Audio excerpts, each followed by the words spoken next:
Vamos ahora, dentro de este marco teórico de la financiación del Estado de las confesiones religiosas, con otro de los modelos, que es el impuesto religioso. El impuesto religioso es característico de Alemania y de Suecia.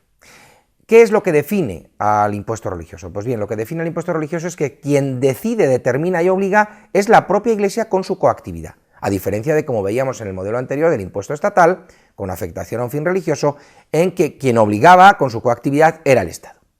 ¿En qué consiste este impuesto religioso? Pues bien, el mecanismo es el siguiente: el Estado recauda el impuesto que entrega a la Iglesia y lo que se produce es una deducción de los gastos de recaudación que se han generado. El modelo propio o característico sobre todo es el modelo de Alemania. En Alemania, la Constitución de Weimar, en el artículo 137.6, ya contemplaba que las sociedades religiosas que fuesen corporaciones de derecho público iban a estar facultadas para percibir impuestos. Esto se traslada también al actual modelo de constitución alemana, que es la Ley Fundamental de Bonn, heredera de la de Weimar, en cuyo artículo 140, la Ley Fundamental de Bonn, reconoce a las confesiones religiosas que tienen la condición de corporaciones de derecho público la posibilidad de percibir estos impuestos. Esto, naturalmente, hay que enmarcarlo dentro del modelo teórico alemán, que es un régimen de coordinación o de cooperación, lo que le separa claramente de los modelos de separación francesa o estadounidense. Ello ha llevado a la doctrina a hablar, en relación con el modelo alemán, de un régimen de separación coja o incluso de semilaicidad, por no decir una laicidad, ya que no se encuentra esta en un estado puro. ¿Cómo funciona?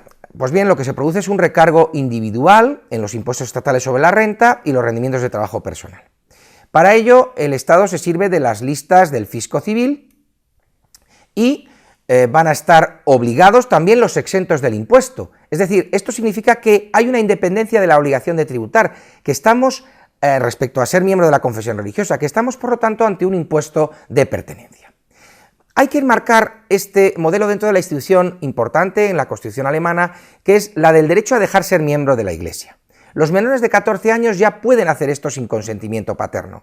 Naturalmente, esa desaparición de la obligación para quienes dejen de ser miembros se incardina dentro del artículo 4 de la Constitución alemana, que reconoce la institución importante en el modelo alemán de la libertad de salida de una confesión religiosa.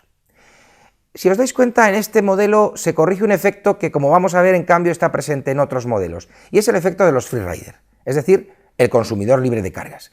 Esto significa que en el modelo alemán, a diferencia, por ejemplo, de lo que ocurre en el modelo español, en el cual se benefician los miembros de la Iglesia y también los que no son miembros de la Iglesia de ciertas prestaciones de las iglesias, en el modelo alemán no ocurriría. Solo se beneficiarían de las posibles prestaciones que preste esa Iglesia los miembros de la confesión religiosa.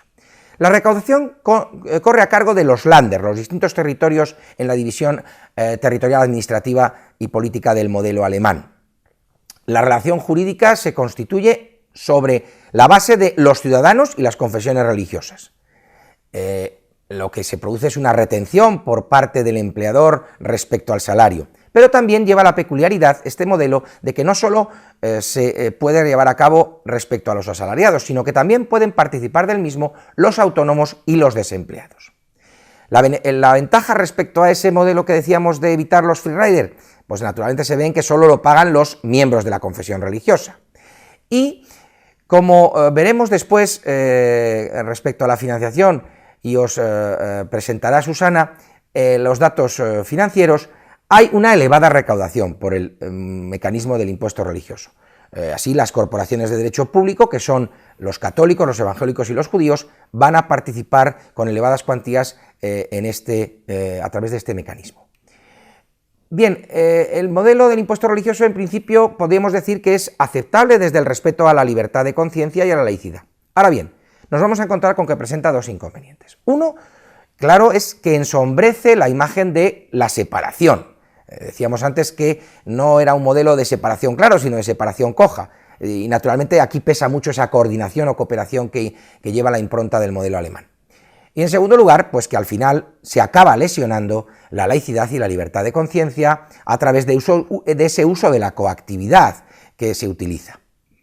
Nos vamos a encontrar, por último, en relación con otro tipo de contribuciones directas del Estado a las confesiones religiosas, que en ocasiones se produce a título de compensación por las antiguas desamortizaciones y que para la financiación de ciertas actividades, como son la clase de religión o las facultades de teología, o también la asistencia religiosa en centros públicos, el Estado va a cooperar.